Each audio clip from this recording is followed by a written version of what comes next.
You been blocked, bro. She said back up.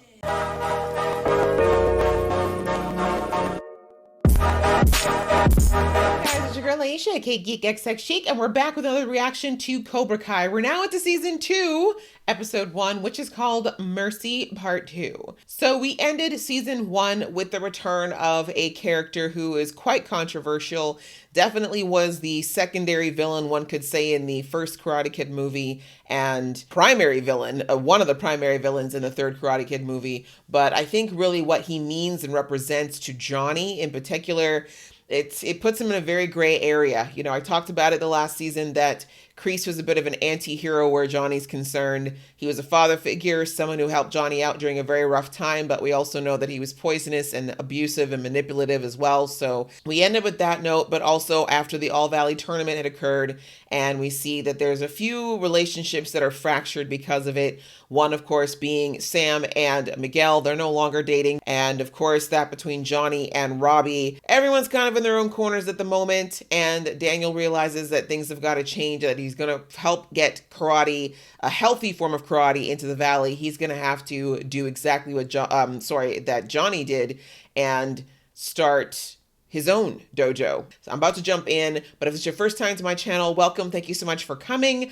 I hope that you like this video and think of hitting the thumbs up button. It helps a lot with the algorithm and it means a lot to me. And if you've been here before, welcome back. Thank you so much for coming. And hopefully this will be the day you'll think of hitting that subscribe button and joining the fam. That way you'll be notified when I do more reactions to this. Hopefully you'll join me for that ride and join me on my journey to 10K. All right, that out of the way, guys, let's get into the episode right about now.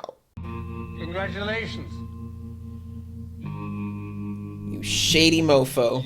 They thought we were done. But now they see. Excuse me, we don't smoke inside anymore. That's very 1983. Thought you were dead. Hoped. I love these shots they do when they're across the map from each other with the messaging in the back. So much storytelling without saying a word. I taught you everything you know. Not everything. Oh! Okay, I was about to say maybe that wasn't a smart move, but the kick was hot. I do wonder though, like how good Kreese would have been in his 70s, but I like that this is kind of like a, again, a mirror to Mr. Miyagi and how amazing he was at karate when he would have been, I don't know, like 60, 70 in the first movie, or supposed to be. And then everyone say his age was, but oh man, glass is expensive. You broke my second place trophy? Choked me out. They tried to kill me. I never tried to kill you. This would have been a great time to fight Dirty Johnny, like there was glass shards and everything, but I suppose you don't need a murder rap after everything. Honk. Yeah. Second place for you now, huh? I love that. I love that shot, the reminder. Don't. He deserves it, but no. That's the hard thing, you know. Some people really deserve to be killed, but the problem is that it stains your soul. I am so grateful there are no relationships in my life that are that dysfunctional. The actual car. Mr. Miyagi gave you this? First car. Yep. It was so hideous, but it was the gesture. I still think it's ugly. Something tells me there's a can of wax in my future. It's like you've seen the movie. I think that that's the minimum Mr. Miyagi's house deserves. He never would have let his house get to this level of disrepair. In fairness, though, he didn't have 2 kids and a wife and another business as well, but you know. How did they know that both those bone size were the right weight? That's what I want to know. Look at that. Hard work does pay off, doesn't it, Robbie? I mean, stealing is a lot faster, but there's just nothing that really beats knowing that your hard work and your elbow grease has gotten you somewhere. And I don't even like building stuff. Listen, I don't want Sam and Anthony going to school with a bunch of kids who think you could cheat and get away with it. You can't let the bullies win. Yeah, but why does it have to be you? Well, not me, then who? But she said, like they said, if not me or not you, then who, right? Like, you gotta be the change you want to see. I understand where she's coming from, but, you know, Daniel's heart's in the right place, even though his head is still completely screwed up about this whole situation. I never imagined a few months later there would be an arena full of people cheering him on. Oh, well, savor it. To be honest, there were some moments I wasn't sure I liked what I saw. Oh, thank you. He had this look on his face. Yeah. That murderous, bullying, kind of psychotic look. I won't let him go astray. He meant that. Now, if only you meant that towards your own son. Control A delete, sweetie. It's really easy. Control A delete. I know, this is a phone, but you know what I mean. Same sentiment. That's the best thing right now. He needs to understand that that behavior is not okay. Well, then I'd consider it a belated party for the coding competition we won at computer camp. Oh, don't tell people I went to computer camp. Eli, Binary Brothers. Binary Brothers is actually good.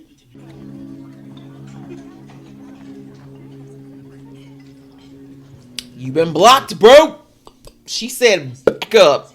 It's no use. I really shot a hair with her. Just give Sam some time. She'll come around. She won't. Or she won't. Let the chat now. Who'd have thought I actually agree with Hawk?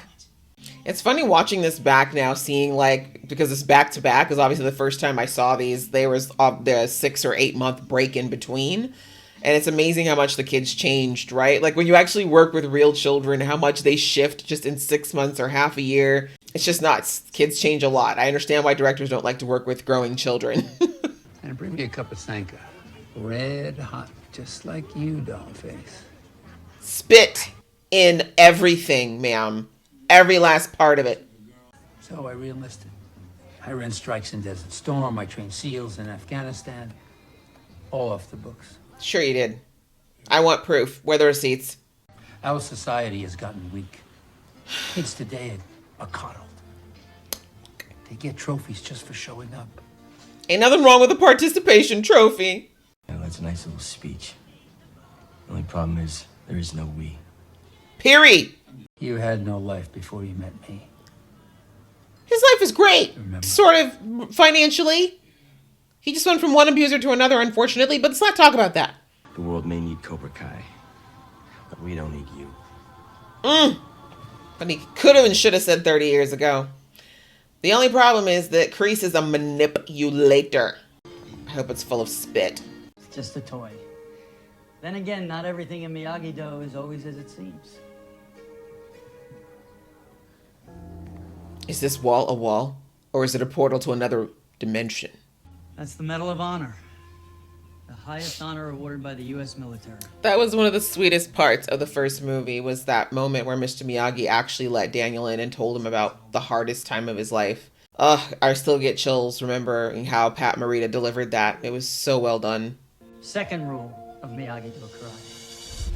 Fast learn rule number 1. Mr. Miyagi, I miss you, boo. I mean, when my dad finds out what we're up to, he is not gonna know what hit him. See, that line seems so innocent, but that's when it kind of, clicks into Daniel that Miyagi would never have sanctioned creating Miyagi-Do as a response to Cobra Kai. I mean, that's kind of what happened in the first movie, but it was literally for self-defense because Daniel was getting his butt kicked daily, right? Whereas in this case, they could leave it alone. Daniel could just let Cobra Kai exist as long as they weren't hurting people, but he really just wants to get at Johnny. And that teenager inside of him just wants revenge against the teenage Johnny, and neither of those people exist anymore. Yeah, are you celebrating all weekend? Celebrating what? My students are a bunch of pussies.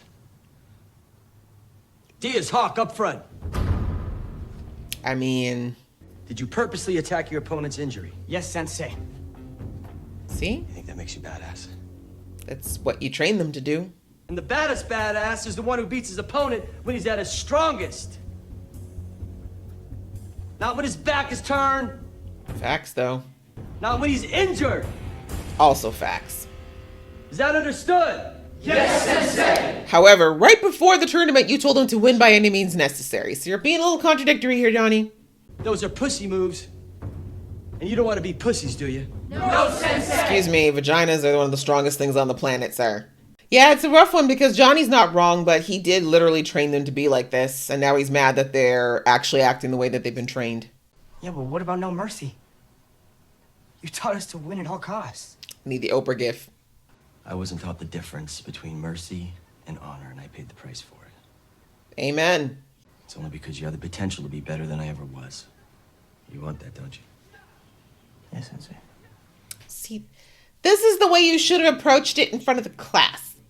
See, no one really responds to shame. I mean, it works in the moment, but shame as a long-term teaching tool does not work out. And in fact, just does the opposite. It usually creates a lot of animosity. Yeah, I was sort of thinking it would maybe just be you and me. Maybe you could just come. It'd be good for you guys to talk. Sorry. Good for Aisha, though. She's got her own thing going on, even if it's a little toxic at the moment. And Sam needs to know that she can't just come running back whenever all of her other friends have ditched her. So, lesson, folks. Appreciate your friends when you have them. Whoa, LaRusso Auto?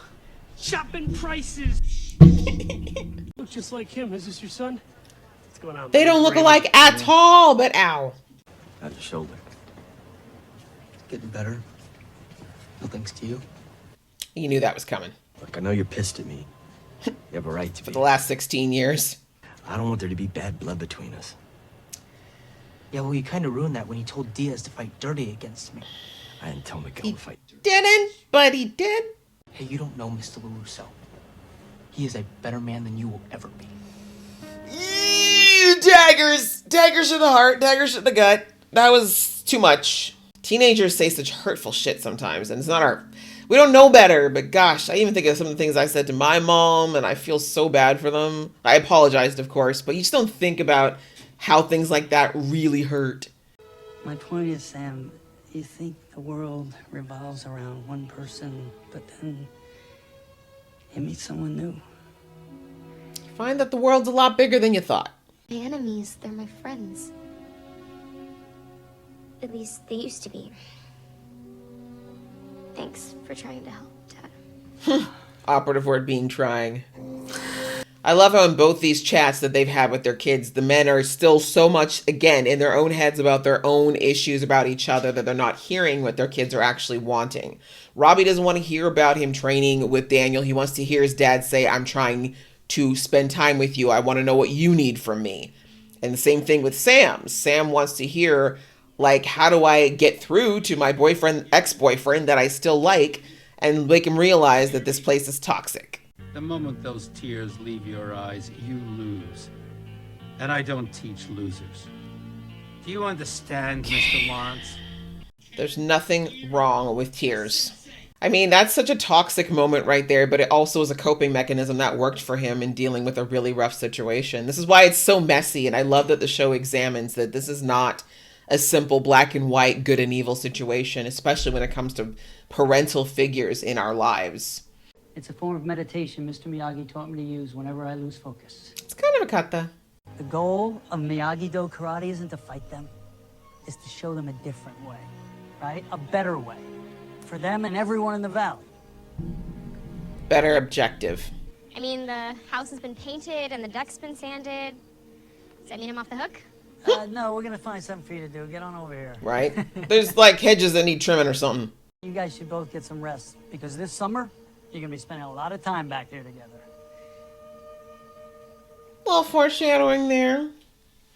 Not the right time, though. Sam is clearly not over Miguel. She's over the way he's acting.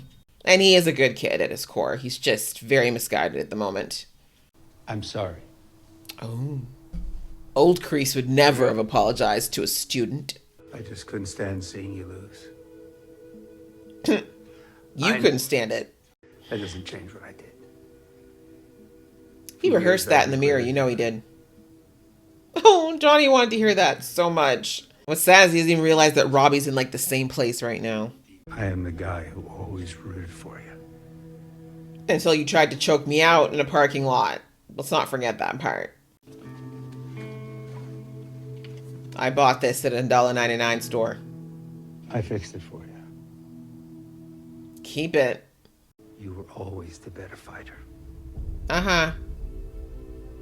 These are all things Johnny wants to hear. It just bothers me because, like, it's such pure manipulation 101, and Johnny is literally so vulnerable and also very gullible if you think about it. What I think is interesting, though, in all of that, like me trying to be a little less of a jerk here, I know that Kreese actually has been through things, and that's the thing with all of these generational stories. Kreese is a villain, but he wasn't born that way. Look at him. He's like, I knew it would work. That's why I walked extra slow outside the door. As I was saying, that is the reality Kreese had his own trauma. Kreese had his own situations that made him think that he needed to turn into the absolute viper, not even cobra, viper that he turned into.